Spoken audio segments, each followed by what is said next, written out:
Boa noite, boa noite, boa noite. Tudo bem? Hoje é o primeiro episódio, O Mercado. É um sonho que nasceu lá atrás e hoje começa a concretizar. E quero, estou muito feliz por isso. Quero apresentar o Grande Fernando, especialista em investimentos, sócio, e por outro lado, um as no crédito. E a ideia que nós temos é para bater papo, falar muito sobre mercado financeiro, falar sobre política. E a ideia é que nós possamos também falar sobre um contexto geral, né? Então, hoje estou aqui com o Arthur, advogado, especialista em investimentos e, como hobby, DJ também, né? Às vezes, nas horas vagas ali. Bem nas horas vagas, né? Bem nas horas vagas. Mas eu gosto, hein? É bom, hein? Legal. E a ideia é que nós possamos bater um papo e, pô, Arthur, tá em casa, não tenha medo, Seja bem-vindo. né? E primeira coisa, quero que você se apresente, quero que você fale um pouco sobre Legal. a tua trajetória, como que pode um advogado hoje ser especialista em investimentos. E eu vejo bastante, mas por outro lado é uma mudança muito grande Sim. de trajetória profissional. E queria que você contasse primeiro por que que tu chegou, Tá. por que que tu virou advogado, quis fazer concurso público provavelmente, Uhum. e por outro lado, como que tu chegou no mercado financeiro, qual que foi a ponte, o que que tu viu, veio num período talvez de mudança de contexto, saindo muito dos bancões, passando ali por novas corretoras, novos bancos entrando no mercado. Queria que você falasse um pouquinho sobre isso. Tá. Primeiramente, obrigado pelo convite, Paulo, Fernando. Paulo já amigo de longa data. Mais recentemente entramos em contato e de novo, fico muito feliz. Espero poder agregar bastante e falar sobre mercado é uma das coisas que eu mais gosto, né? Apesar da formação jurídica, como você falou. E aí, cara, como você pediu para eu explicar do começo, eu vou começar bem no começo mesmo, tá? Para fazer toda a introdução. Eu não vou ser prolixo, mas vou fazer do começo. No início, eu acabei optando por fazer o curso de Direito. Não foi a minha primeira opção, até eu fiz 6 meses de Relações Internacionais na Unicuritiba. Até teve um episódio muito engraçado lá, cara, que o meu professor não podia dar certa aula, nem lembro qual aula que era, e aí ele levou um professor substituto para ministrar aula. E esse professor substituto, ele era um ex-aluno do curso de RI, que tinha se dado muito bem, estava na diplomacia, o cara estava bem, assim. E aí o professor trouxe ele para, enfim, substituí-lo. Chegando lá no dia, o cara descascou o curso de RI, falou super mal. Acho que 30% da sala desistiu, cara. Eu, assim, juro para vocês que uma semana depois eu tinha saído fora. Falei, cara, o cara jogou a real. E eu também já não estava gostando tanto, assim, das aulas, né? Vamos dizer a verdade. E, cara, acabei indo pro direito. Então foi um acaso, totalmente acaso. Se aquele professor pudesse ter dado aquela aula, quem sabe hoje eu nem estaria aqui, né? Nem teria feito direito, quem sabe estaria ainda, sei lá, indo para diplomacia, sei lá, qualquer coisa, né? Uhum. Mas enfim, acabei fazendo direito. Agradecer ao professor, então, né? Pois é, eu nem lembro o nome dele, cara. Não lembro o nome dele e não lembro também do substituto. Pena, gostaria de dar um abraço em ambos hoje. Fiz direito, me formei, acabei advogando logo na sequência. Você mencionou do concurso público, eu nunca tive vocação para ser funcionário público. Assim, os concursos públicos, o curso de direito, ele te dá muita abertura para fazer vários tipos de concurso.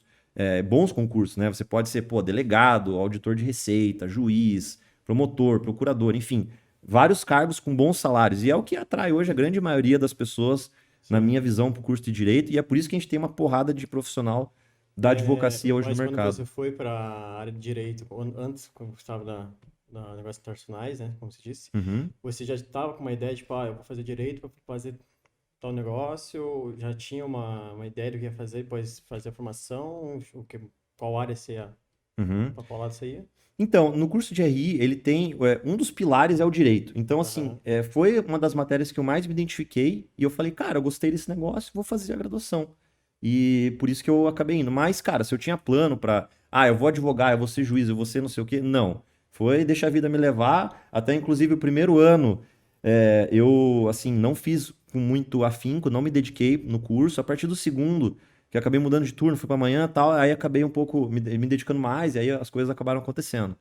Mas acabei me formando, Aí, lógico, lá pelo último ano já tinha uma ideia, pô, quero advogar, não tenho a vocação para concurso público. Sim.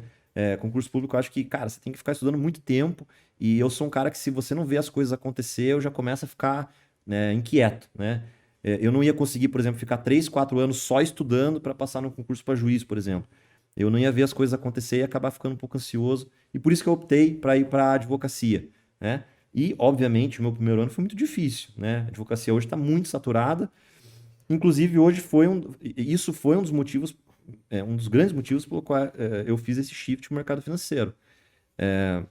Entrei num escritório, fiquei mais ou menos 1 ano e meio nesse primeiro escritório, me deu muita experiência, porque era um escritório pequeno, tinha eu e mais um advogado só, que quase nem ia, então, basicamente, eu que tocava tudo lá. E, cara, recém-formado. Então, cara, me jogou na fogueira, cara, o que você precisar, você me liga, e aí foi assim.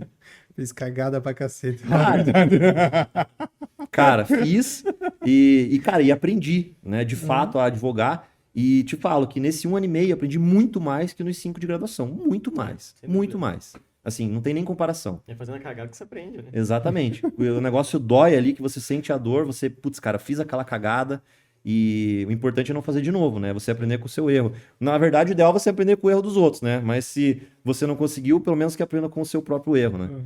E, cara, essa experiência me fez ir para um segundo escritório, que inclusive foi um amigo em comum nosso, Fábio, que acabou me recomendando lá a entrar nesse escritório. Fiquei lá por 7 anos quase, 4 como advogado e o resto como sócio. Até que mais ou menos ali em 2018, 2019, eu comecei um grupo voltado para o mercado financeiro. Sempre gostei de mercado financeiro, diga-se de E passagem. desde todo esse período você sempre lidava, tanto pela parte da área de advocacia, também com a parte de investimento entrelaçadas, tipo Isso, conhecimento, estudos. isso, de forma bem formal. Uhum. Claro, estudando bastante, assim, de forma autônoma, autodidata mesmo, sem indo atrás de muito curso e tal, tentando aprender. Comecei a intensificar esse estudo mais ou menos em 2013, 2014. Aí comecei a investir em bolsa ali, mais ou menos nesse período, 14, 15.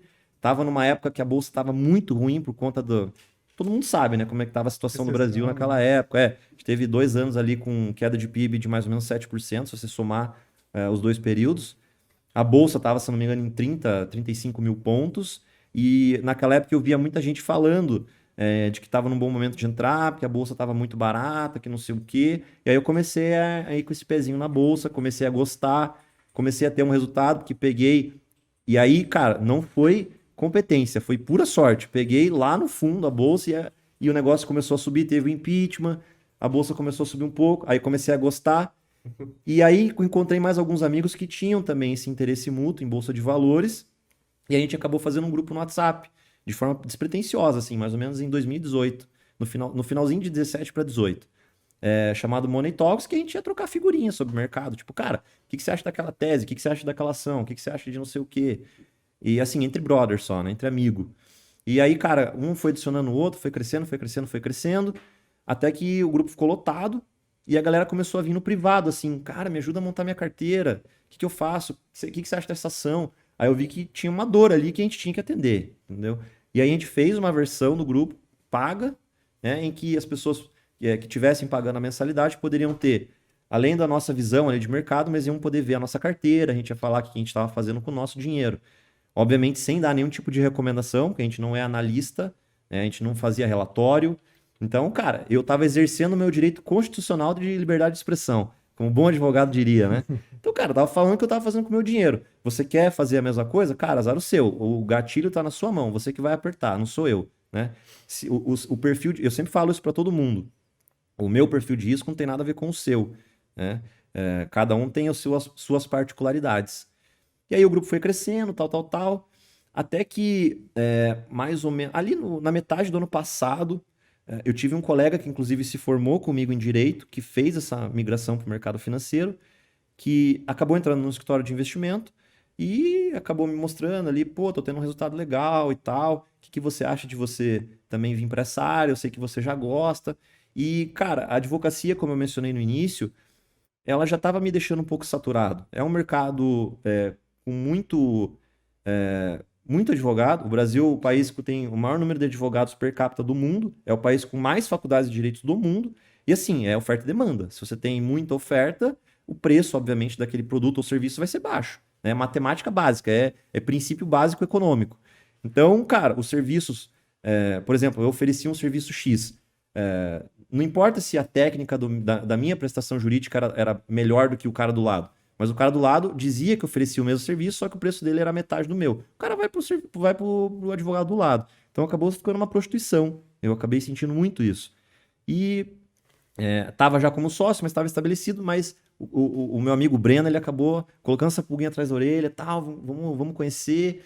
E aí que eu acabei indo pro escritório, troquei ideia com o pessoal lá, gostei. Aí fiz a prova da Ancor para virar assessor de investimento, passei, cara, e o resto é história. Pô, passou de primeira. Eu passei de primeira. Passou de primeira. Passei de primeira. Eu estudei basicamente a prova através de simulado, né? Que, diga-se de passagem, quem for fazer a prova é o que eu mais recomendo, porque, sei lá, 30% ou mais até das questões que eu via no simulado caíram praticamente idênticas na prova, só que eles mudavam de Francisco para João o nome da pessoa. Tipo, era basicamente. Pegadinha, mas é bastante pegadinha. Tá? Tem bastante pegadinha, é verdade. Mas, cara, o resto é história. Aí tô no mercado desde então e tô super gostando. O mercado, eu encontrei, assim, uma atividade que eu realmente gosto de fazer. A advocacia não tava mais com aquela vontade, aquele ímpeto. Eu fazia porque eu era bom e porque era o que estava me remunerando na época. Mas no mercado financeiro eu realmente me encontrei agora. Mas na advocacia você conseguiu fazer uma carreira. Sim. Conseguiu estender ela, desenvolver uma carreira. Fiz. Porque eu percebo assim que qualquer ramo você tem um período de maturação, né? Mas na advocacia é mais longo. Talvez Muito mais. por ter muitos players, né? Exato. Você acaba levando 10, 20 anos para desenvolver uma carteira, essa carteira começar a se desenvolver, se autoalimentar e tal. Exatamente. E isso vai depender muito da área também, né? Exato. Então, sim, se montar uma carteira e continuar com as carteiras dependendo da área que você tá, atuação. Depende, né? Se for agiota é rápido. Perfeito. Mas da Money Talks, Tá. ali, o que você desenvolveu na Money Talks, o que você tem feito na Money Talks, o que você tem conseguido, o que você acha que ela te auxiliou e talvez você acha que ela foi o gatilho ou ela foi consequência do gatilho? Pelo que tu comentou, ela veio depois. Sim. Mas, por outro lado, de que forma que ela te auxilia hoje, sabe? Na tua carreira, no teu processo? Cara, na carreira de mercado financeiro, muito. Porque, querendo ou não, eu adquiri um senso de autoridade dentro dos clientes ali do Money Talks.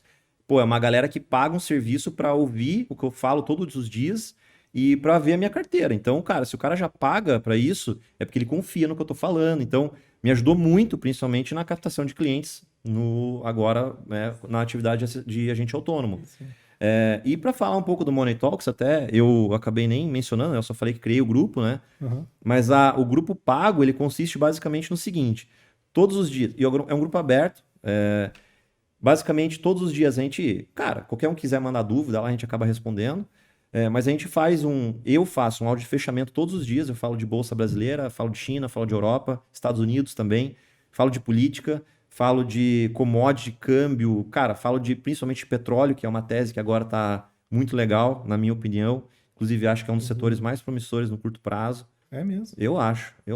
Apesar de que tem muita gente falando que o petróleo morreu, que não sei o quê, que vai entrar em desuso. Cara, eu discordo totalmente. Claro, nos próximos 15 anos, quem sabe, né? A gente vai ter uma explosão de carros elétricos, enfim, a gente vai ter muito mais outras fontes de energia que não sejam fontes assim tão poluentes como, sei lá, carvão, petróleo, mas acho que no curto prazo esquece, a demanda vai continuar aquecidíssima e, por outro lado, a oferta está cada vez menor, né? Mas enfim, eu estou divagando aqui. Sobre o Money Talks. Mas eu queria falar, nós vamos voltar no assunto. Deixa eu legal. Não queria estender muito, por isso que eu até me cortei. Eu gosto de falar desse negócio de petróleo, cara. E aí, assim, cara, aí me auxiliou bastante, porque as pessoas já estavam pagando esse serviço. E aí acabei utilizando muito daquela confiança que a pessoa já tinha para, cara, iniciar um relacionamento agora de forma muito mais profissional, tendo uma instituição financeira por trás, né, o BTG. Então, isso acabou, com certeza, me ajudando bastante. E a formação jurídica também, me ajudou muito.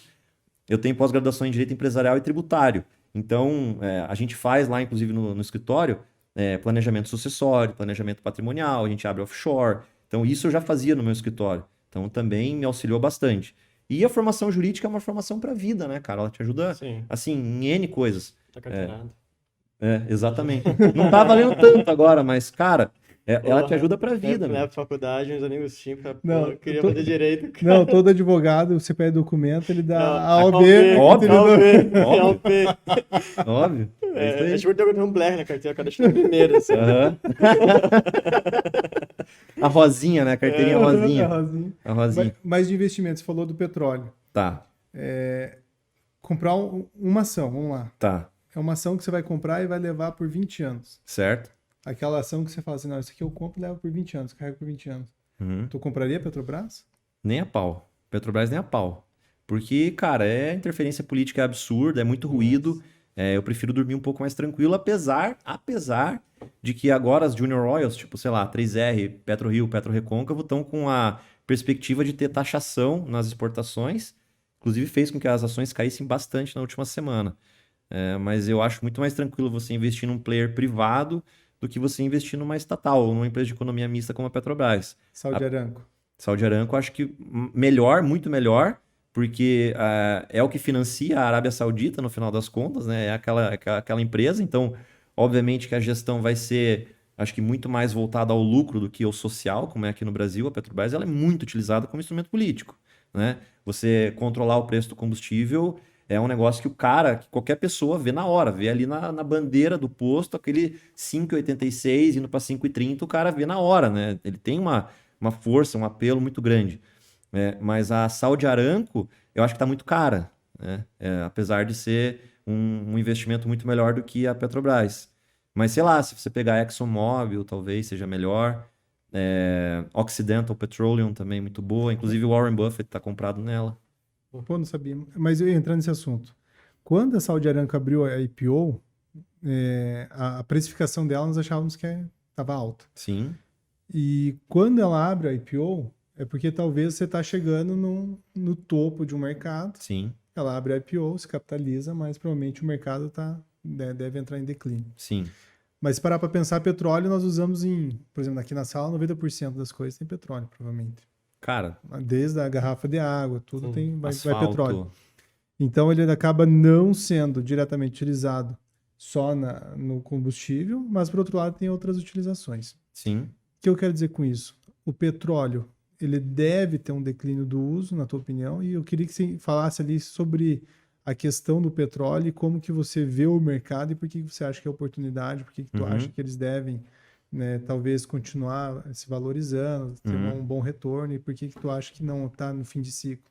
Cara, porque eu acho que é uma questão estrutural. Primeiro, hoje, o cara que vai fazer um investimento em uma tese de petróleo, seja construindo uma refinaria ou investindo para explorar, para procurar mais petróleo, que nem a Petrobras, perfurar lá um poço a uma super profundidade lá, em água ultra profunda, para ver se tem encontra petróleo ali no pré-sal ou no pós-sal. São investimentos de bilhões de dólares, não são investimentos irrisórios. É muito dinheiro envolvido. Sem falar na maturação desse investimento, no payback, é demorado. Você construir uma refinaria, por exemplo, a gente tem uma grande refinaria aqui em Araucária, a Repar. Para você construir uma refinaria daquele porte, sei lá, tô chutando, 10 bi de dólar, talvez até mais, e demora para você construir. Então, assim, é um investimento que leva tempo para você fazer. Esse é o primeiro ponto, é um investimento que leva tempo. O segundo ponto é um investimento que hoje ele é muito mal visto pela sociedade. Então, sei lá, um banco ou um fundo ou que seja um investidor privado que tenha muita grana, ele fazer um grande investimento em uma tese de petróleo, ele provavelmente vai ser cancelado. Porra, você está investindo bilhões de dólares numa atividade super poluente quando você podia investir em painéis solares. Olha só que empresário malvado. Então, cara, você está tendo um desincentivo muito grande em duas pontas, né? Porque, obviamente, eu falei no começo, né, que a longuíssimo prazo o petróleo deve sim entrar em desuso. Então, se a longuíssimo prazo o petróleo vai entrar em desuso, por que o cara vai fazer um investimento que leva anos para ser maturado, para daí quando o negócio estiver em operação, começar o declínio daquele negócio? Então, economicamente, para o cara não faz tanto sentido. E outra, se ele fizer investimento, ele vai ser cancelado, ele vai ser mal visto, ou ele vai ser até sancionado. Por exemplo, tem vários fundos de investimento que não investem em empresas que são poluentes. Por exemplo, tem alguns fundos soberanos, por exemplo, que o Fundo Soberano da Noruega, que se não me engano é o maior do mundo hoje, ele tirou todo o investimento da Vale por conta da questão dos desastres que ela teve em Brumadinho, que ela poluiu o rio, matou um monte de gente, por uma questão ESG no final das contas, porque a Vale é super lucrativa, é uma empresa muito boa, é uma das mais lucrativas do Brasil, né? Então, essa questão ESG, ela está pesando muito. Ou seja, ninguém mais está investindo em petróleo, certo? Só que a demanda por petróleo, ela continua tão grande quanto ou até maior do que ela era nos últimos anos, principalmente por conta agora da reabertura econômica. E, inclusive, que a gente tem China agora entrando no negócio, né? Que estava em lockdown por 3 anos.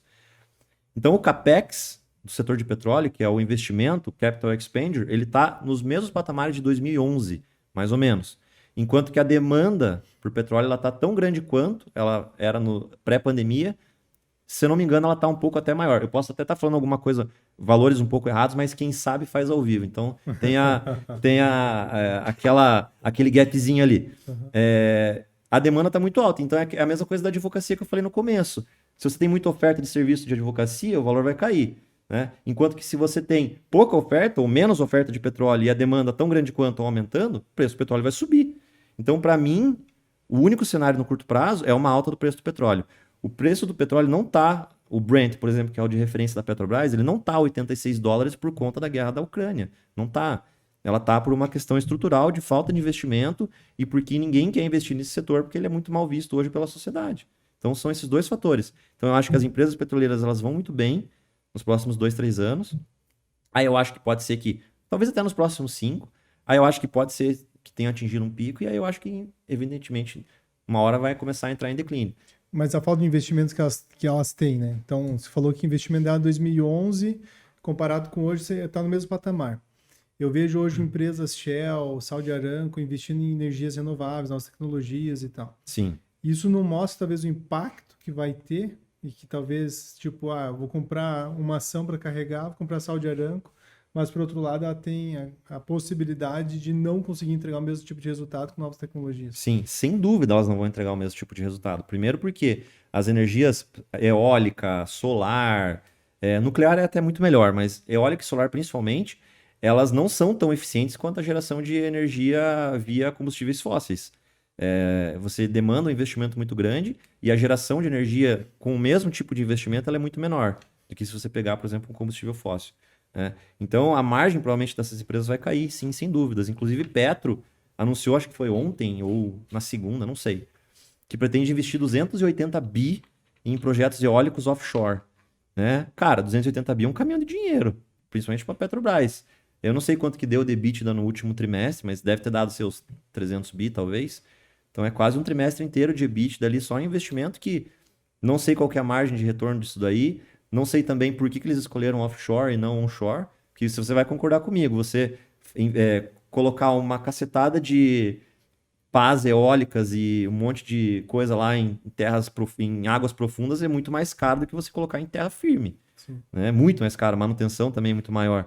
Então, obviamente que a margem dessas empresas elas vão acabar caindo, mas é aquilo que eu falei, isso é um investimento a longo prazo, não vai se dar da noite para o dia. E enquanto o petróleo estiver nesse patamar aí, cara, vai ganhar muita grana. Vai ganhar muita grana. Tu acha que o petróleo pode continuar subindo? Acho. Porque produz menos e a demanda continua igual ou aumenta. Exatamente. Então, isso aumenta a margem e consegue suprir demanda e investimentos que estão fazendo novas tecnologias. Talvez isso. Exatamente. E qual que é o risco dessa tese? O risco dessa tese é a recessão, que mal e mal já está sendo precificada nos Estados Unidos e na Europa. Se os Estados Unidos e a Europa entrar em recessão, de fato, commodities podem sofrer, como qualquer ciclo de recessão nos Estados Unidos e na Europa, ou nos países desenvolvidos, fez com que as commodities caíssem de preço, isso é natural. E o petróleo, obviamente, que pode ir junto. Então, esse é um dos riscos da tese, mas, na minha visão, eu acho que o petróleo se sustenta aí nesse patamar, o Brent, falando do Brent, que é o de referência da Petrobras. Com o papo, tá acontecendo em todo mundo, e guerra, até disco voador agora tá virando moda. Não impacta tanto assim, não? Cara, com certeza impacta, mas o que está acontecendo? No início, não sei se vocês acompanham o preço do barril de petróleo, eu acompanho diariamente porque eu falo todo dia desse negócio, no grupo. Pior que eu tenho toque, eu vejo todo dia também. Cara, entro na Bloomberg lá, commodities, acompanho. Sempre vejo o Brent. Eu tenho toque. Quando estourou a guerra, não sei se vocês lembram, mas o Brent chegou a $125 o barril, tá 85 agora. Então caiu bem. Então, logo após o advento da guerra, teve sim uma explosão. Mas por quê? Porque a OTAN e os países ali, né, principalmente o Ocidente como um todo, sancionou a Rússia e falou, cara, se você invadir a Ucrânia, a gente não vai mais comprar teu petróleo. E o petróleo é uma das grandes fontes de financiamento da Rússia, né? Sim. É o maior produtor de petróleo do mundo, inclusive, né? A Rússia hoje. Ou o segundo maior, tá pau a pau com os Estados Unidos. Aí qual que foi a leitura de mercado? Cara, ninguém mais vai comprar o petróleo russo. Então vai ter um desabastecimento de petróleo. Então se vai ter desabastecimento, vai ter menos oferta. Se tiver menos oferta, o preço vai subir. Aí o preço explodiu. Foi para 125. Só que o que o mercado começou a perceber? Que, cara, na prática, o petróleo russo, ele tá entrando no mercado normalmente. O que acontece? O Ocidente não compra da Rússia, mas a China compra, a Índia compra. E aí o que acontece? A Rússia vende para a Índia e daí a Índia vende para a Europa. Sim. Entendeu? Então o petróleo russo está aí, ele está sendo vendido, ele está sendo comprado. Ele só não é comprado diretamente, ele é comprado de forma indireta. Então o abastecimento do petróleo russo ele está aí no mercado. Entendeu? Por isso que o preço já não está naquele patamar de 125, aquele patamar caótico que o mercado inicialmente achou, mas ainda está em um patamar bem elevado. $85 é muita coisa. Tanto é que você vê, a gasolina comum está 5,86, né? Não é só porque o dólar está 5,15, é principalmente porque o petróleo está muito alto, muito caro. Então que sobe mais gasolina? Ah, sobe. Cara, acho que sobe principalmente com essa questão do ICMS agora, né? É. O Bolsonaro... Gradual, né? Exatamente, o Bolsonaro editou aquela lei com o limitador do teto do ICMS em 18%. Né? Tinha estado, que nem Rio de Janeiro, cobrava 33%. Então, cara, cortou quase na metade ali a alíquota de ICMS dos combustíveis. Aí, vocês lembram, ali em agosto, setembro, preço da gasolina, preço do diesel, principalmente da gasolina comum, caiu bastante. Só que foi uma medida temporária, né? Até 31/12. Aí entrou o Lula, eles conseguiram esticar isso por mais algum tempo, mas agora parece que vai voltar. Tanto é que você vê, a gasolina estava 5,30, já está 5,90, então já subiu 60 centavos. E apesar deles utilizarem agora a Petrobras, e o Jean Paul Prats, que é o novo presidente, falou que o PPI, que é o preço de paridade internacional, não vai mais ser o único balizador do preço que eles vão vender para as distribuidoras, eles vão utilizar outros parâmetros, eles vão abrasileirar o preço do combustível aqui no Brasil, mas mesmo assim não vai ter como conter essa alta do petróleo, na minha opinião. E, cara, a gasolina pode sim, se a Petrobras não subsidiar, ir para 6, 7. Pode sim, num cenário complicado. Comprar um patinete elétrico. Depois faz. Jogue. Mobilete. Já era. Mas até subir a gasolina é ruim, porque tem a tendência talvez forçar a baixar um pouco a taxa de juros, porque segura o consumo. Ou tu acha que não? Não entendi. A subida da gasolina, Sim. Então a oneração, ela acaba segurando um pouco o consumo e, por outro lado, ajuda que pode ser que o Banco Central baixe mais rapidamente a taxa de juros. Sim, é exatamente isso. Se você aumenta o preço, você desestimula o consumo daquele produto, né? Sim. Quanto mais caro, menos pessoas vão comprar. Então, de fato, tem até uma frase no mercado financeiro que falam que o melhor mecanismo para você segurar uma alta de preço é a própria alta do preço. Porque quanto mais alto, menos pessoas vão comprar, e quanto menos pessoas comprar, menos demanda, ele vai cair, né? Mas a questão do combustível, cara, ela é delicada, porque o principal modal hoje do Brasil é o rodoviário, né? Então, se o diesel sobe, o preço do frete sobe, se o preço do frete sobe, o preço de tudo sobe, porque tudo é transportado através do modal rodoviário aqui no Brasil. E isso daí afeta diretamente a questão da taxa de juros que você falou. Se o IPCA começar a subir, ele já tá numa tendência de queda, né? Uhum. Mas se o IPCA voltar a subir, e vai voltar a subir pelo menos nos próximos 3 meses, aí, cara, o Banco Central não vai mais ter tanto ânimo assim para começar a cortar a taxa de juros. Apesar de todas as bravatas de Glaze, Lula, Haddad, por enquanto o Banco Central é independente, então, cara... Enquanto, né? Por enquanto. E essa questão do Banco Central... A briga tá feia. Porra, tá... A briga entre eles. Tá? E cara... Ele meteu o dedo. E é curioso, sabe por quê? Porque, assim, a taxa de juros brasileira, a taxa Selic, ela é balizada pelo Copom, né? Ele faz as reuniões lá a cada 45 dias e decide a taxa Selic. Só que o juro longo de 10 anos, por exemplo, ele não é balizado pelo Copom, ele é balizado pelo mercado. E quanto mais o Lula, mais a Glaze, mais o Haddad, mais a Tebet, mais criticam a independência do Banco Central, mais incerteza você traz. Quanto mais incerteza, mais você estressa o juro longo. Então, os próprios ataques deles ao Banco Central tá fazendo com que os juros subam. A melhor coisa para o juro cair seria eles ficarem quietos. Sim. Se eles ficassem quietos, o juro ia cair, você ia conseguir controlar a inflação, aí o crédito ia ficar mais barato, não ia ter um credit crunch. Inclusive, isso é um outro tópico que seria legal falar depois, desse credit crunch, que inclusive o Stuberger comentou ontem na carta trimestral da Não, Verde. já falo, pô. Então, Colocou na mesa, fala agora. cara, esse negócio aí do crédito é um negócio que tá complicado. Agora, por que o Lula e Companhia Limitada estão criticando tanto o Banco Central? Por conta do juro alto. Porque, cara, juro alto ele é péssimo para atividade econômica, né? Ele é um instrumento que o Banco Central tem para segurar a inflação, né? Porque, assim, você tem uma taxa Selic hoje é 13,75. Então, você consegue investir tua grana a 13,75 sem risco nenhum, tá? É um risco soberano. Qual que é o risco? O Brasil quebrar, né? Em última instância, o Tesouro Nacional pode imprimir real e te pagar. Então é um risco baixíssimo, né? Agora, você é um empresário, você tem R$ 1 milhão, você quer expandir, você já tem uma empresa, por exemplo, você quer construir outra unidade no município ao lado, por exemplo. Cara, será que com uma Selic a 13,75 não vale mais a pena botar essa uma milha na Selic e ficar lá tranquilão? Ou abrir outra fábrica, ter problema trabalhista, complexidade tributária, você ter toda essa economia que agora está desregulando por conta justamente desse crédito caro, dessa taxa de juros muito alta. Então você desestimula demais a atividade econômica. Então isso vai ter efeitos nefastos para a economia. Você vai começar a ver o desemprego subir. Eu acho que já atingiu o 7,9 agora por cento que a gente está de desemprego, acho que vai começar a subir de volta. Então eles estão criticando muito por conta disso, né? Então isso é péssimo para a atividade econômica.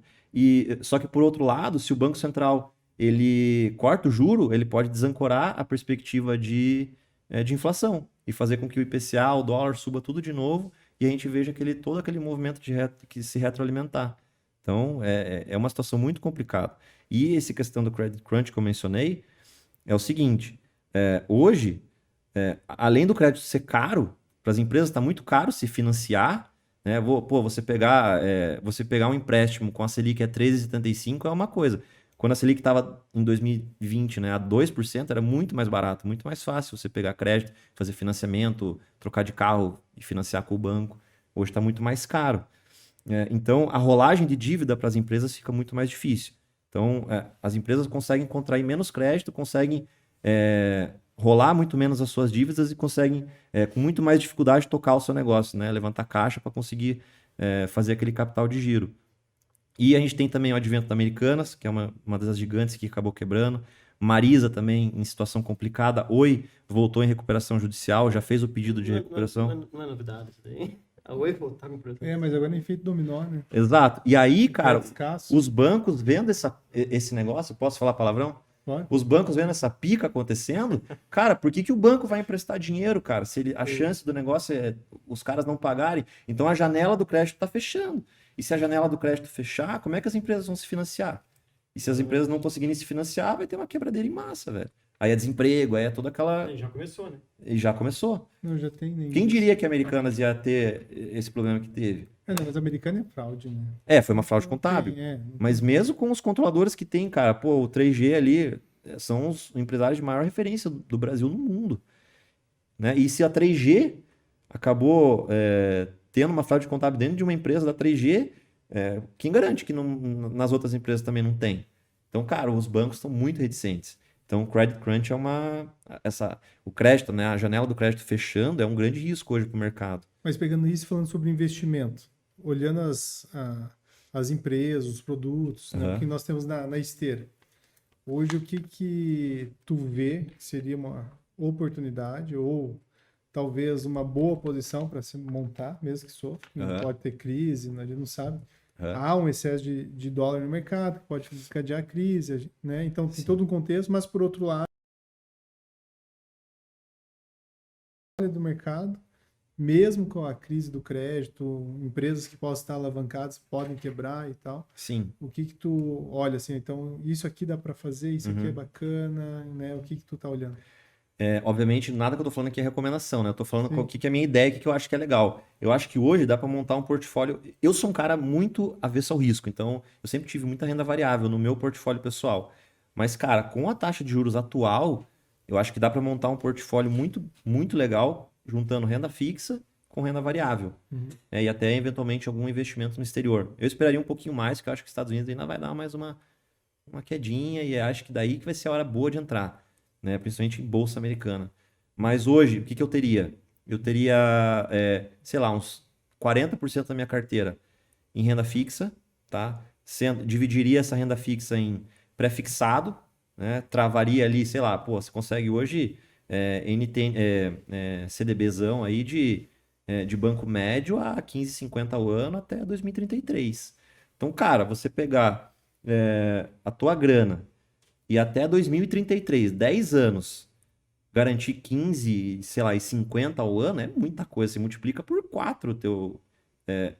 Antes dos impostos, né? Claro. Uhum. Você multiplica por 4 o teu capital com garantia da FGC até R$ 250 mil. Então, eu colocaria uma parcela em pré-fixado.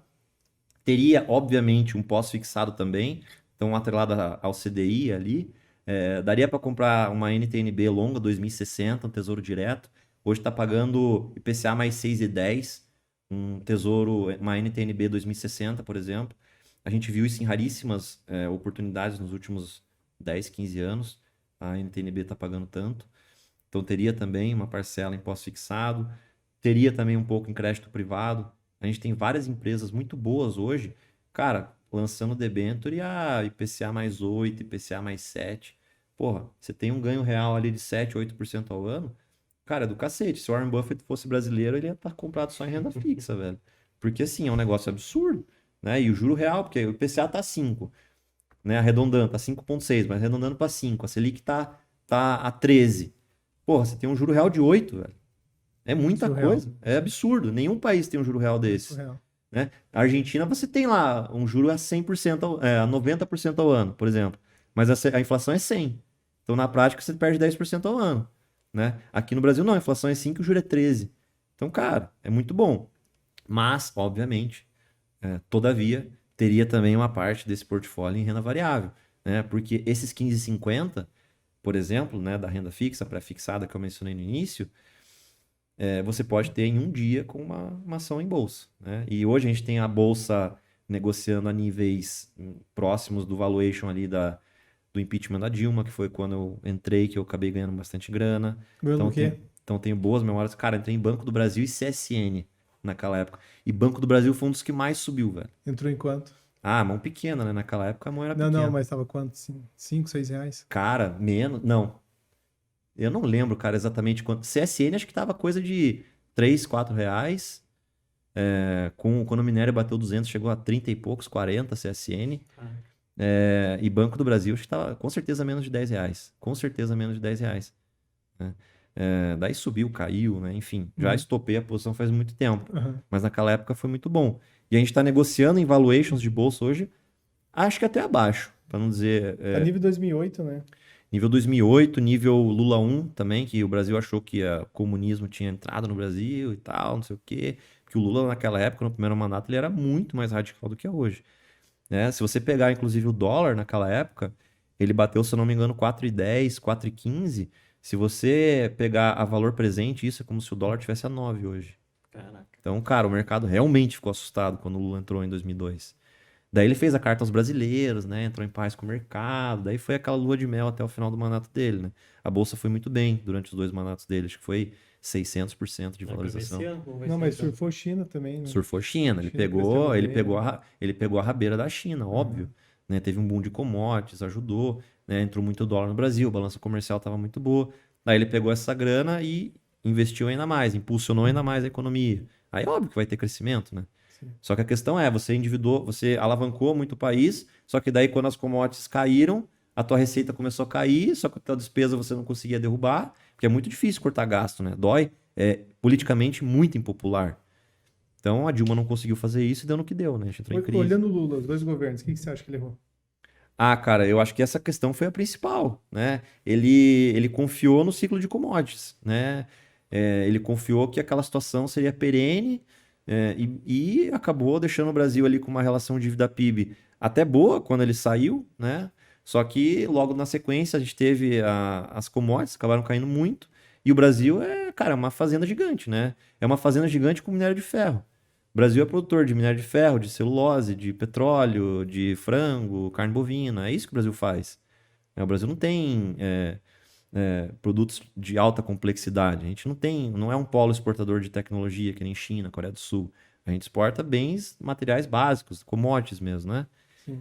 Então, quando as commodities caíram, a gente acabou se ferrando. Então, foi essa questão. Ele endividou muito o Brasil. Naquela época, a relação da PIB era ok, porque a receita estava lá em cima ainda. Só que aí, quando ele saiu, deixou a bomba no colo da Dilma, a receita começou a cair, a despesa continuou lá em cima e aí as contas públicas começaram a entrar numa espiral, né? Aí teve impeachment, né? A gente fez a reforma da Previdência, enfim, aí teve toda aquela história. Mas acho que o principal erro foi esse. Então, eu tenho não uma teoria, mas eu tenho uma visão assim, que todo mundo fala que a Dilma foi ruim. Aham. Então, que a Dilma quis fomentar o mercado através de endividamento público e tal. Mas, por outro lado, eu enxergo a Dilma como consequência do que o Lula deixou de governo, deixou um governo como indutor da economia. Mas, por outro lado, ele não fez as reformas necessárias e acabou o dinheiro. Acabou o dinheiro, diminuiu a exportação, o ciclo de commodities estava chegando já mais no fim, crise de 2008 acentuou isso. E daí ela acabou pegando esse governo e herdando isso e, por outro lado, não conseguiu fazer dar certo, né?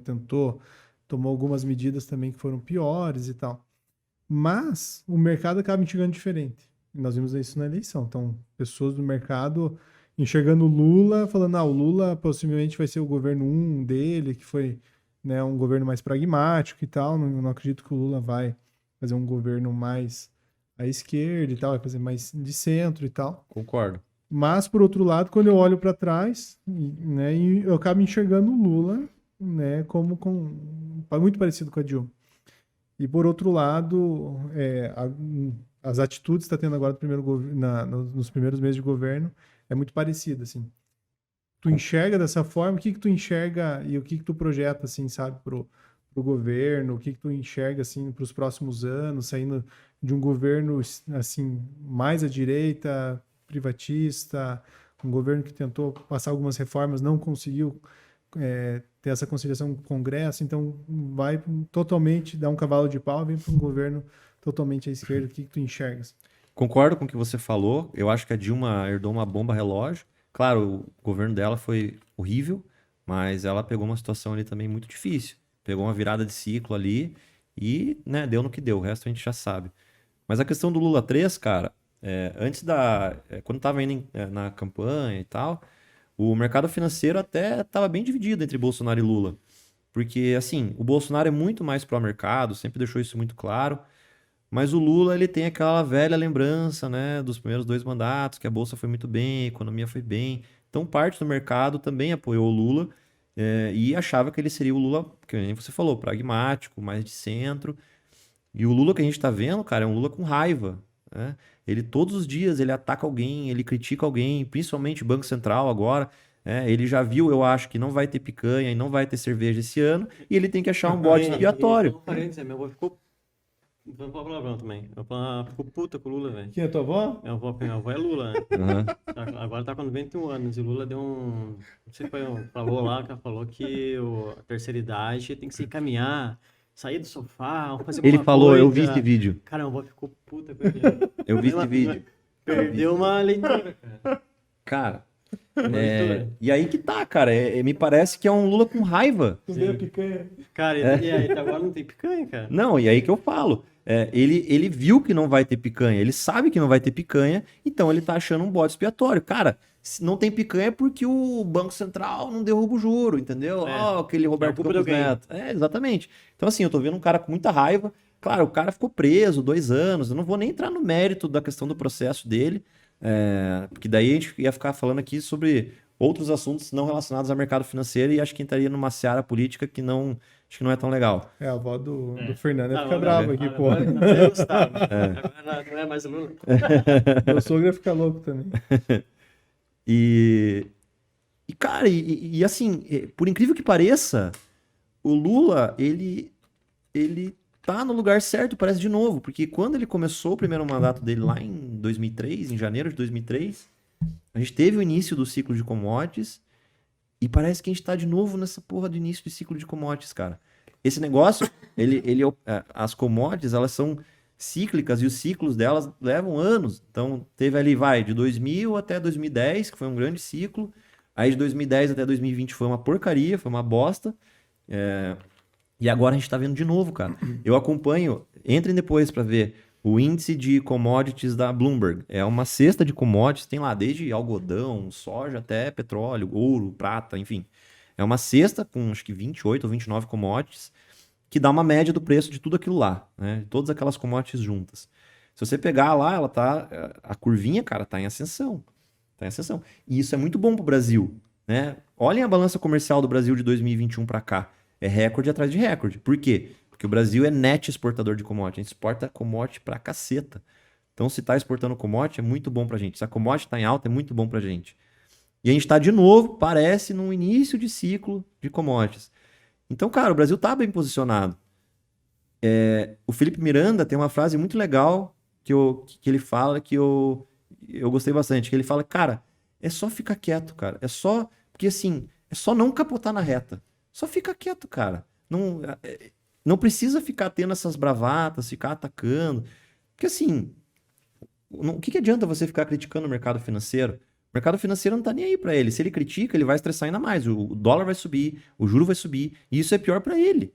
Não tem como ele simplesmente falar, mercado financeiro, não suba o dólar porque senão você vai estragar a minha economia. Cara, o mercado financeiro tá cagando. Quanto mais ele criticar, quanto mais ele for raivoso, pior para ele. Então eu não estou entendendo muito bem, parece que está batendo cabeça, né? Eu acho que tem muitas opiniões, tem muita gente apitando no ouvido dele ali. Tanto é que a frente ampla que elegeu o Lula, era composta por vários políticos de vários partidos diferentes, né? Então, realmente deve ter muita gente apitando ali no ouvido dele, então por isso que ele, sei lá, inclusive tá um morde-a-sopra absurdo, né? O Lula fala alguma coisa, critica alguém, aí vai lá o Alckmin ou o Haddad e atua como bombeiro. Então é um morde-a-sopra, uma bateção de cabeça. Cara, eu acho que os primeiros 60 dias, mais, né, de governo Lula estão sendo, assim, a primeira impressão, muito ruins. Eu acho que na parte diplomática está indo muito melhor que o Bolsonaro, né? Isso é inquestionável. O Bolsonaro, ele era amigo lá da Arábia Saudita, do Trump, depois o Trump saiu, então se ferrou. A comunicação dele é muito ruim. Horrível. Né? E daí muito de alguns países lá do leste europeu... Mas é isso, né? O Lula não. O Lula dialoga com França, com a Alemanha, com os Estados Unidos, com todo mundo. A diplomacia do Lula é muito melhor que a do Bolsonaro. Isso não tem nem comparação.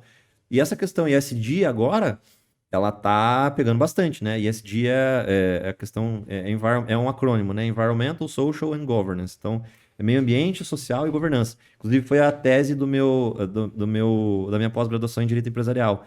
Eu fiz sobre o ESG da Vale, né? Eu fiz um estudo de case ali da Vale. Principalmente depois da questão do acidente de Brumadinho. Uhum. E então ele tá indo muito bem nessa parte, tá? Inclusive angariando capital para investir naquele fundo da Amazônia e tal. Então a parte diplomática, acho que ele tá indo bem. Ele tá nessa questão de agora tentando ser um mediador de um acordo de paz entre Rússia e Ucrânia, né? Então, o Brasil parece que tá tendo relevância diplomática de novo, que com o Bolsonaro era... assim, horrível, tá? Mas no campo de vista econômico tal, assim, tá muito ruim. No Congresso não tem maioria ainda, acho que nem para aprovar uma reforma de lei infraconstitucional, então não consegue nem fazer uma reforma tributária, por exemplo, quiçá uma PEC, né? Ele fez a PEC da transição ali no início, né, que entubou aqueles 200 bi lá, nem sei mais quanto que foi o valor, mas porque foi um acordão ali que ele fez, inclusive teve que dar muito cargo por conta disso. Mas, cara, ele não tá com maioria para aprovar PEC tanto na Câmara como no Senado. Então, por enquanto, tá de mãos atadas. Só MP, né? Exatamente. Mas daí se o Congresso não aprovar em 120 dias, ela caduca. Então, o que adianta? Né? Mas tu comentou do ESG. O Fundo da Amazônia não é uma treta ferrada de ONG ali?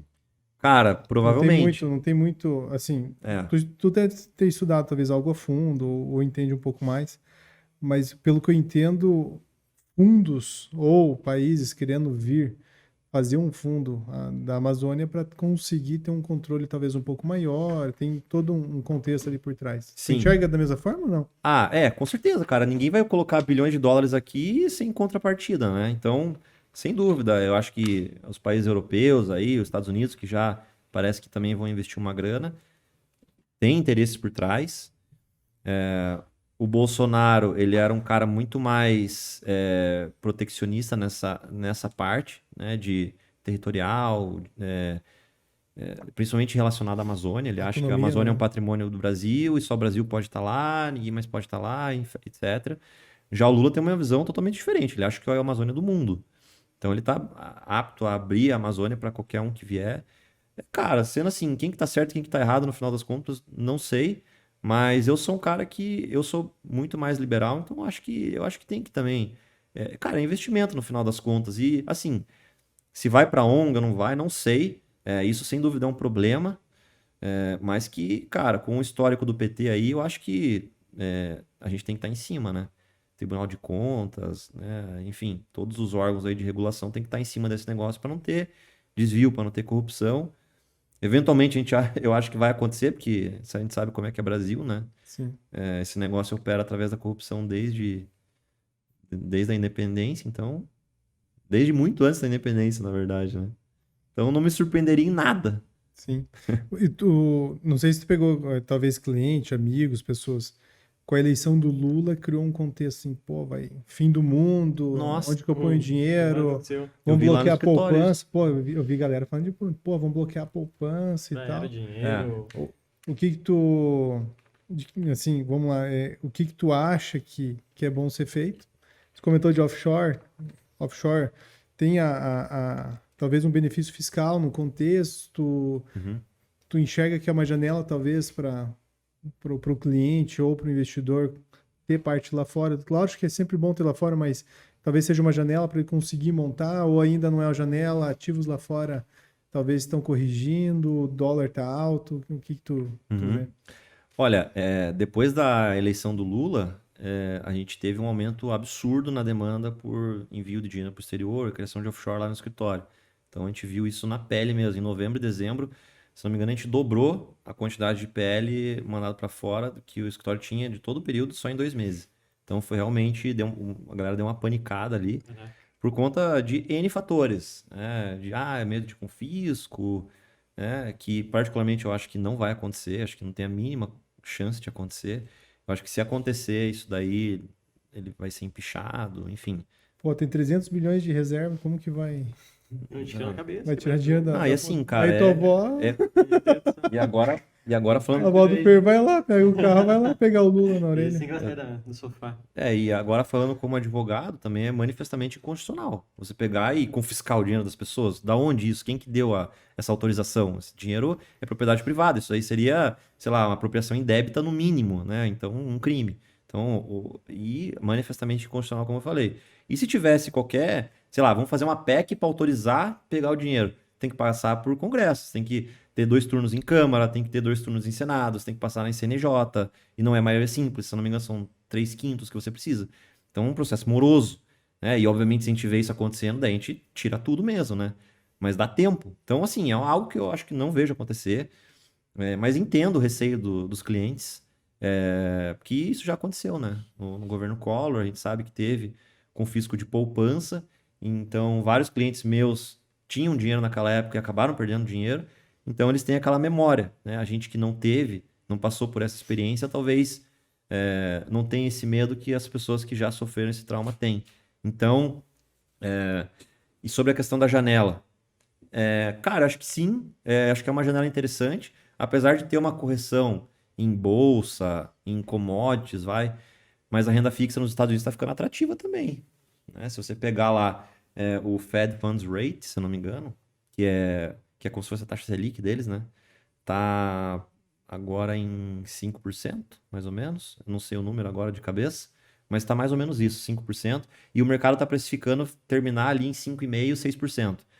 Pô, você ganhar 6% em dólar por ano. O ciclo de altos, quando se fala, né? Terminar. 5 vezes 3. Exatamente, exatamente, exatamente. Então, cara, você pegar ali, ganhar 6% em dólar por ano, não me parece um negócio tão ruim assim, né? Só que, veja aqui no Brasil, né? A gente tem aqui a 13,75 sem risco.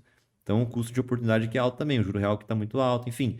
Mas como você falou, eu acho que todo mundo tem que ter uma parcela do patrimônio dolarizada, principalmente se você tem acima de 1 milhão Mas mesmo de dinheiro, de assim, a capital. gente vendo, hoje vamos voltar para a área de pessoas em si, porque assim, o Brasil, a parte de investimento, por exemplo, em bolsa, Aham. é muito mínimo a quantidade de pessoas que investem em bolsa perante a quantidade de pessoas que investem em poupança, por exemplo. Sim, Então, tipo, a falta de informação de uma pessoa, quando você vai falar uma pessoa que investe em poupança, ó, falar sobre offshore. A pessoa até olha pra você, tipo, pô, isso aí é uma merda. sim.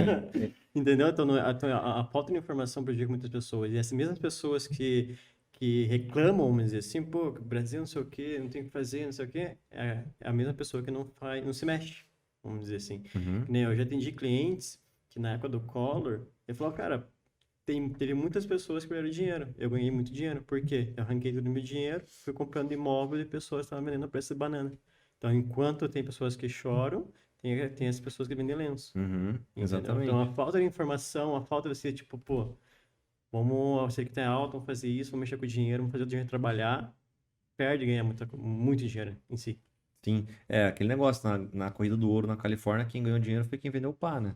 Não foi quem tava tentando pegar ouro lá. Exatamente. É, e essa questão do offshore. É Né? Miguel esse, os caras falam. Não é, Ah, cara, não é. Esse é Miguel. Não não é. duvido. Cara, é verdade, velho. Os caras gostam com ele. É verdade. Não duvido. Mas ó, falando do offshore, até pouco tempo atrás, falar em offshore, porra, nossa, você tem uma offshore, você tá mandando dinheiro pra fora? Você é milionário. Não, não é Lavando milionário, dinheiro. você é corrupto, você tá Corrupto. lavando dinheiro.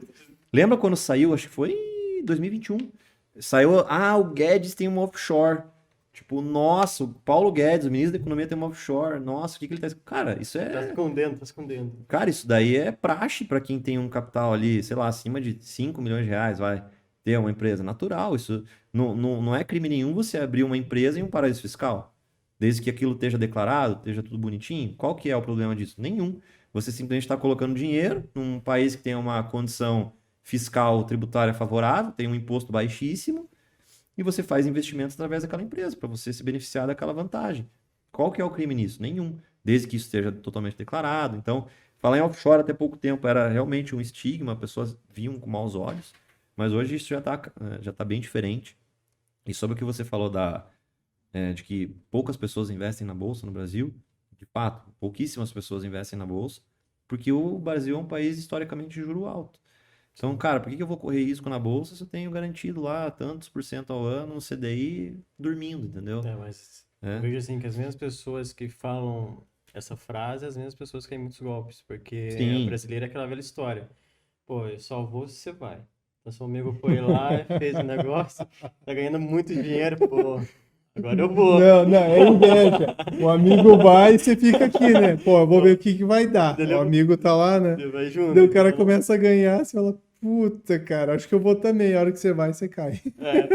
a mesmo papo de cripto. Você vai falar de cripto hoje, cara, pirâmide, sai Aham, fora. E sim. por ver, não é. Mas, cara, tá melhorando muito também essa questão da cripto, você não acha? Ah, sim, tem dúvida. Perante o mercado que tá e a cripto acompanhando, deu uma queda muito alta em foi 2020, né?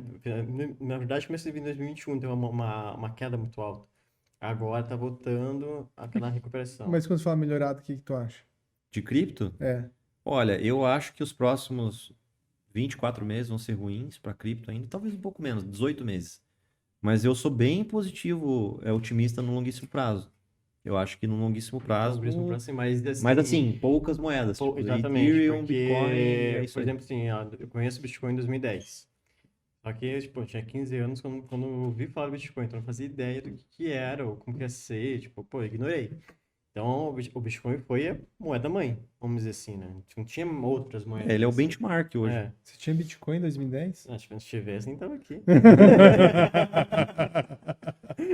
Verdade. Tava com offshore. Eu tava lá com uma Tava com o Paulo Guedes lá, porra, nas Eu Paulo Bahamas, Guedes junto lá, offshore. tomando Mas um assim, suquinho. hoje, perante as cripto, cara, tem muita cripto, cara. A cada dia nasce criptos novos. Tem tipo 17 mil criptomoedas, um negócio assim, né? Exatamente. Nossa, Bizarro. eu acho que até mais. É. Mas, que nem o... 17 mil? Eu Aham. vou dar um exemplo aqui do Isso é Elon, fraude, velho. do Elon Musk. O Elon Musk foi falar bem de um cachorro e o cachorro explodiu, que foi a Dogecoin. Dogecoin. Sim. Eu perdi pra comprar a Dogecoin em final de 2020. Quando eu conheci a Dogecoin, eu não comprei, porque o Elon Musk começou a falar da Dogecoin em 2022. Cara, mas o que ele manipula o mercado, Cara, velho, é um manipulou negócio o mercado um ridículo, monte, cara. velho. Só que, Ridículo. só que assim, ó, o que eu Insider. falo, a cripto é um bom negócio. Eu enxergo como uma moeda futura. Para mim, eu acho que vai ser uma moeda futura em si, vai ser uma moeda que, tipo assim, você vai poder transacionar essa moeda em qualquer lugar do mundo com a mesma moeda para todo mundo. Eu Entende? discordo. Eu tenho uma Eu visão diferente. acredito muito nesse quesito. 50 anos, 50 anos, o que vai ser cripto? Eu acho que vai ser mais do que é hoje. Você não acha que os governos centrais não vão lançar a própria moeda, vão matar a cripto? Ah, eles já estão lançando, Não, né? O mas, Brasil, mas o que que é? inclusive. Vai lançar uma própria moeda. Não estou dizendo que vai ser o Bitcoin em si, mas vai ser tipo o projeto do Bitcoin, né? Que é uma moeda não rastreável, você não consegue, vamos dizer assim, você vai perder só a moeda se você esquecer, tá, vamos dizer assim, dar um exemplo bobo. Esqueceu tua senha, vamos dizer assim.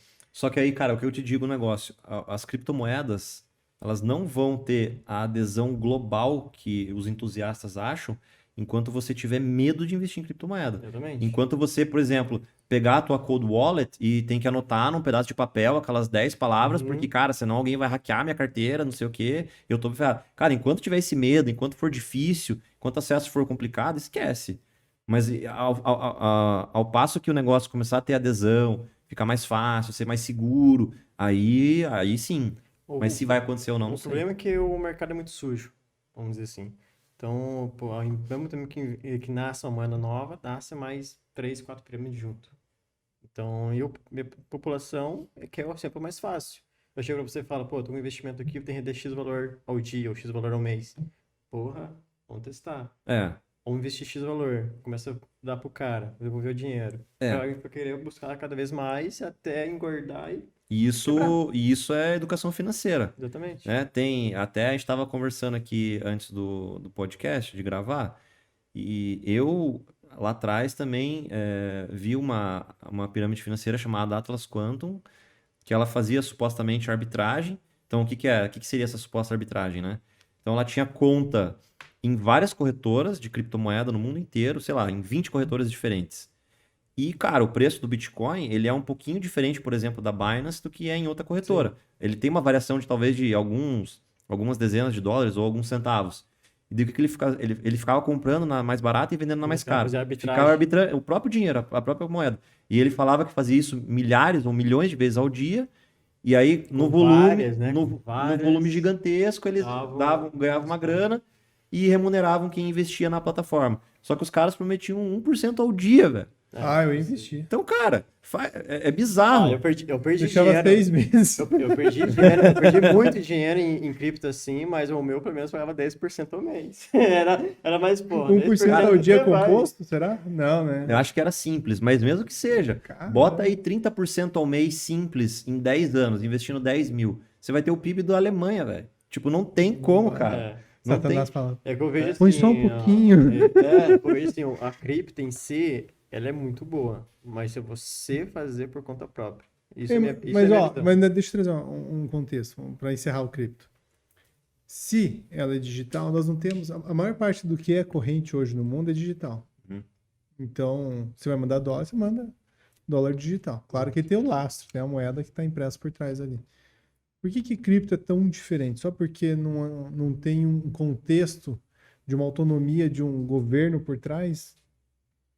Entendeu? Então, o que muda realmente? Assim, o que eu vejo pode ser uma novidade, mas ela não tem um contexto, uma base, assim, que ela vai se perpetuar por um longo tempo e vai ter... Eu acho que a tecnologia por trás a gente vamos absorver. Sim, o blockchain. Mas a cripto, entendeu? Eu tenho essa crítica. Eu acho que Concordo. vou comprar a cripto, vou comprar 1 milhão hoje, vou ficar tranquilo, sentado em cima, daqui 30 anos vai estar valendo 200 milhões.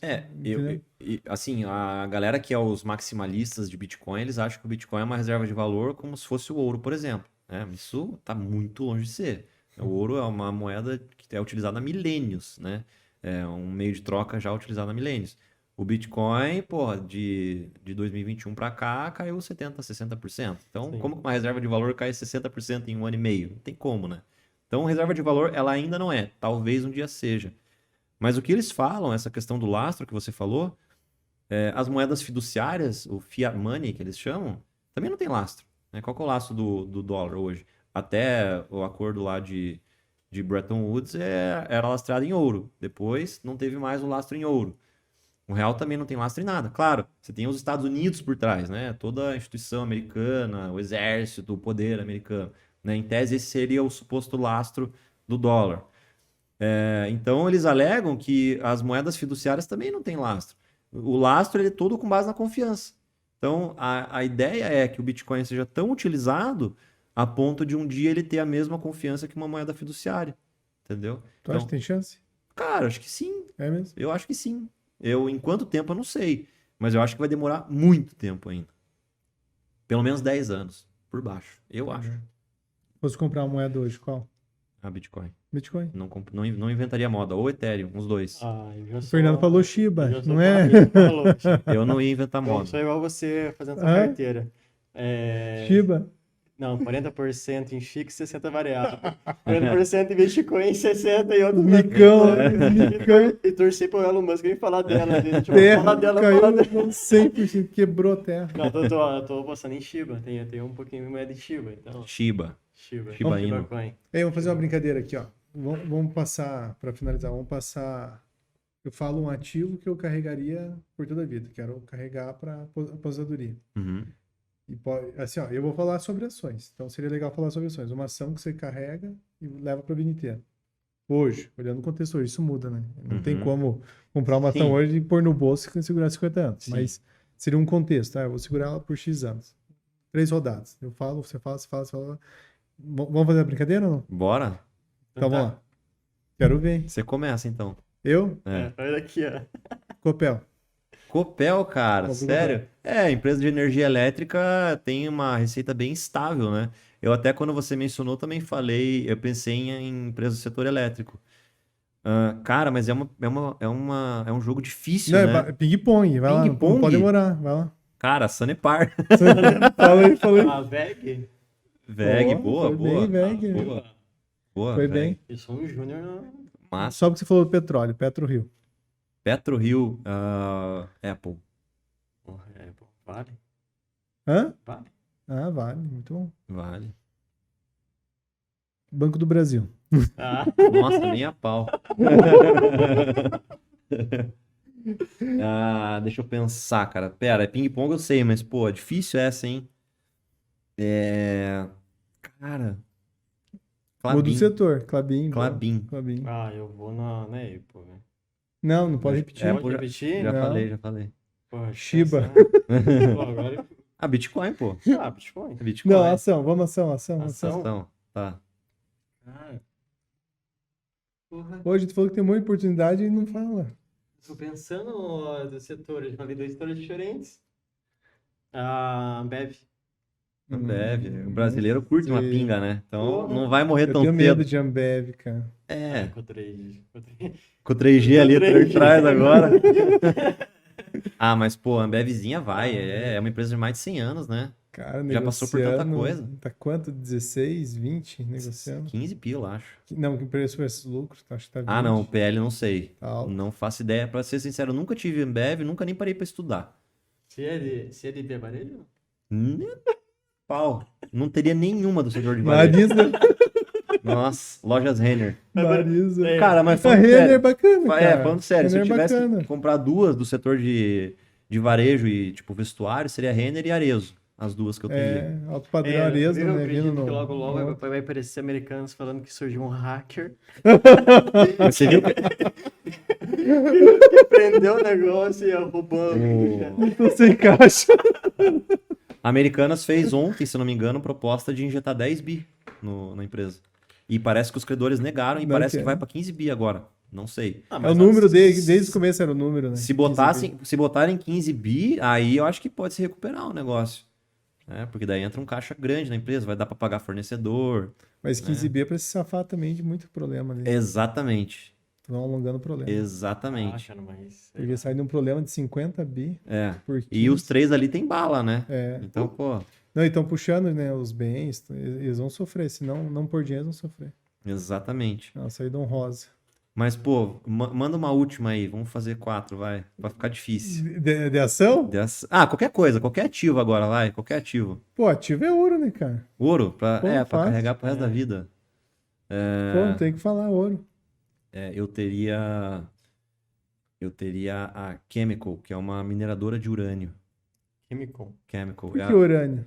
Cara, o urânio, na minha visão, é uma das próximas fontes de energia limpa aí que o mundo vai ter que adotar. Doa a quem doer, porque as outras. Agora voltando um pouco do tópico anterior, né? Aham.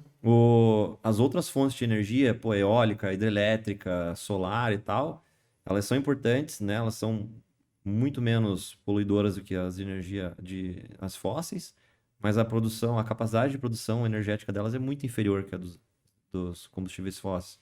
Então você inevitavelmente vai precisar de outras fontes mais poderosas. E o urânio, através de reatores nucleares, é uma delas. Inclusive, um reator nuclear ele polui menos por gigawatt-hora do que um painel solar, do que uma eólica, do que uma hidrelétrica. Muito menos. Caraca. Muito menos. Só que tem aquele estigma, né?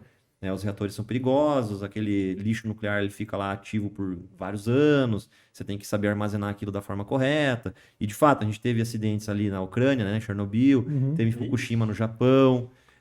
Só que assim, cara, aqueles eram reatores antigos, da década de 60, 70. Como é que era o telefone na década de 60 e olha como é que é o telefone hoje. A tecnologia dos reatores mudou totalmente, né? Então hoje é outra coisa. Então o mundo ainda está muito estigmatizado, mas eu acho que a adesão ao urânio vai aumentar cada vez mais nos próximos anos. Então por isso que eu acho que eu teria a Chemical, que é uma mineradora de urânio. Ela minera o urânio e vende para as usinas. E tá barato ou não? Mais ou menos. Ela deu uma subidinha boa já. E ela é totalmente atrelada ao ciclo do urânio. O urânio sobe, ela sobe. O urânio cai, ela cai. Então eu acho que a Chemical é legal pro longo prazo. E tu? Cara, e de Ethereum. Ethereum? Por que Ethereum, Ethereum? legal, Ethereum. Ethereum eu gosto da... Como eu esqueci o nome do... Bill Gates? Não, do cabeça do cara que criou É Ethereum. o Vitalik. Vitalik.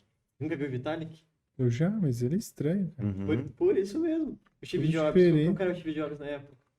Descalço, mas calma, mas a mesma cara dele louco. Steve Jobs era comedor pra cacete, Ah, cara. Nem lembro. Lembra Planta. aquilo? O cara Ele era hippie, deve ser porra. pra caceta. É. Lembra aquilo que eu falei que as criptos só vão ter adesão massificada quando ficar seguro, quando for tranquilo? Foi o Exatamente. Vitalik que O falou isso. Vitalik Não fui eu, saiu. foi o E ele, Vitalik. cara, e as ideias desse cara é muito foda. Não, porra, o cara criou o Ethereum, né? Só aí você já vê que o cara já bem certo da cabeça não é, né? Mas qual que é a diferença?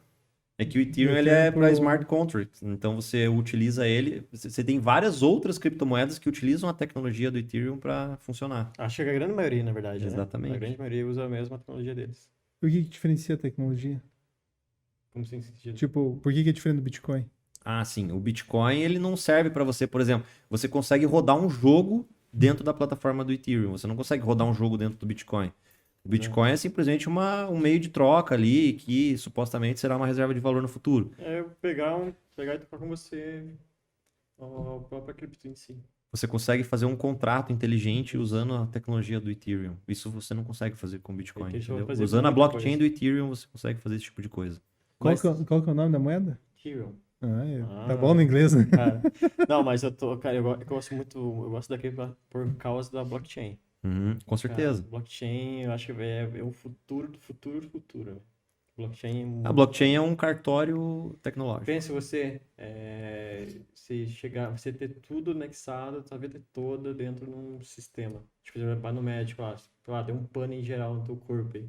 O médico vai, acessa a blockchain e vê, ó, o Paulo, desde pequeno, ele sofreu disso.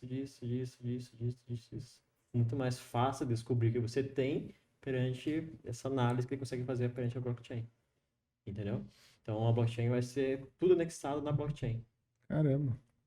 Eu Pô, é demais, eu acho muito louco. E é a segunda maior cripto hoje, né? Só não é maior que o Bitcoin. Mas além de ser cripto, ele é um organismo ali, onde engloba isso. Exato. E você pode uma comprar. rede, né?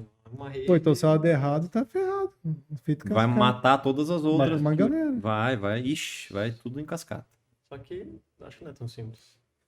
Eu também acho que não. O grande risco de cripto hoje de se ferrar é se a Binance tiver algum problema de liquidez. Aí eu acho que vai azedar. Pô, e tá começando, né? Já tem um Tem burburinho. boatos, Pareceu, tem boatos. A mas vai ser segunda assim, maior corretora tal. quebrou, né? A FTX lá.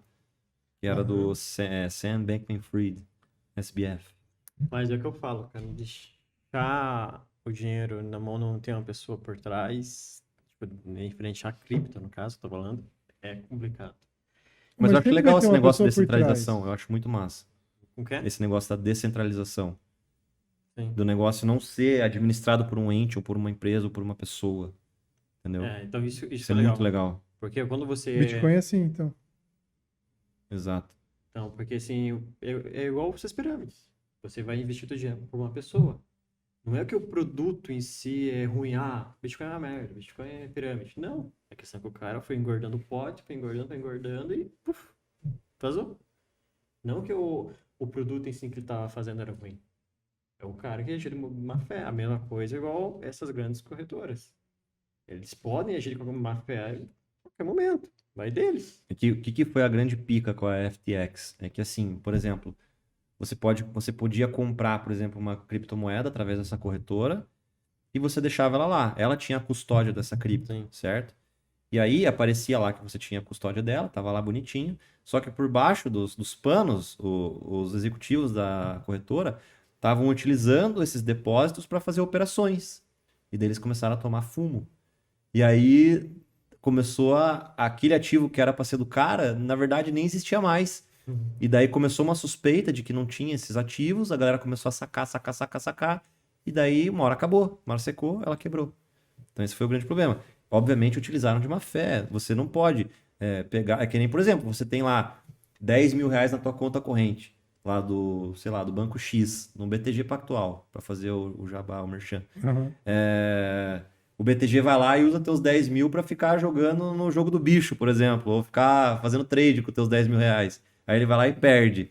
Aí você quer sacar os 10 mil, tá lá na conta, mas você não consegue tirar A o dinheiro. menina lá, a menina de medicina, né? Jogou na Exatamente. Sena, na Mega Sena, né? Entendeu? Então, Torrou 1 milhão na Mega Sena. tomou fumo. Cara, que menina burra, né? Deixa no CDI, cara. Você ia ganhar 100 pau em um ano. Ela ia ganhar 130 mil. Ela tinha 1 milhão. Não dava ser, é 1 milhão. Ela tinha 1 milhão. Ela ia ganhar 137 mil reais sem fazer nada.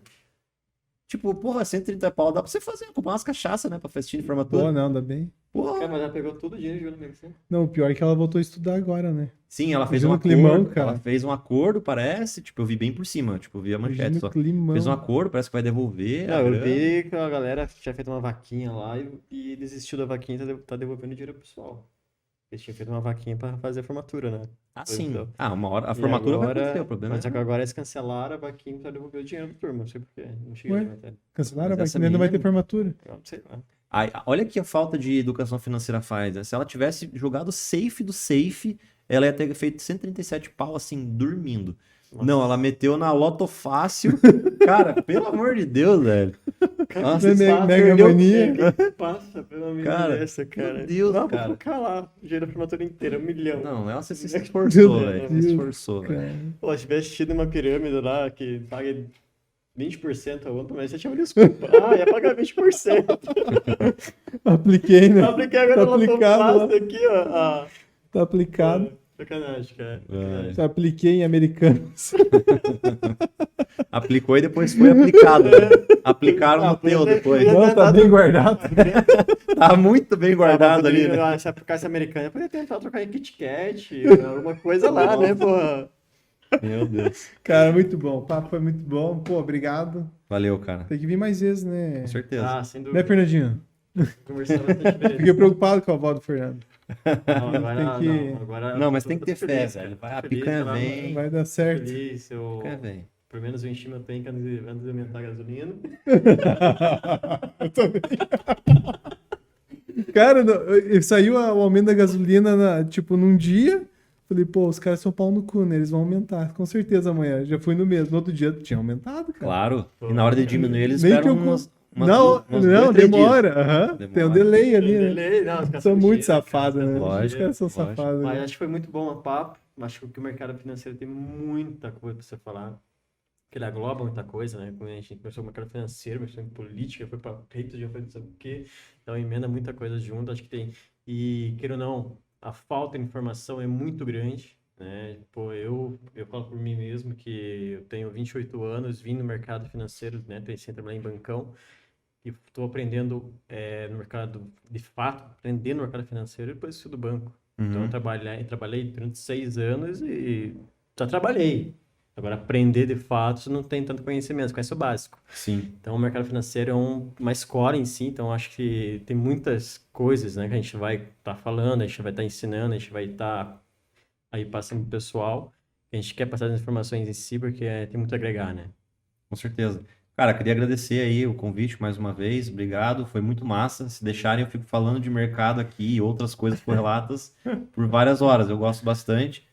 Política também é um assunto que me interessa. Então, só agradecer aí. Espero que a gente possa trocar mais uma ideia em outra oportunidade. Sim, com Ah, certeza. Obrigado. e no próximo papo, ele não fala de DJ, né? Ele É verdade. tem mais esse assunto a gente tá falando É verdade, pô. É na bom, hein? próxima. É bom. Tá Que conversando. legal. Gente, obrigado pela audiência. Depois nós vamos colocar alguns destaques ali. E beijo do gordo. Até mais. Falou!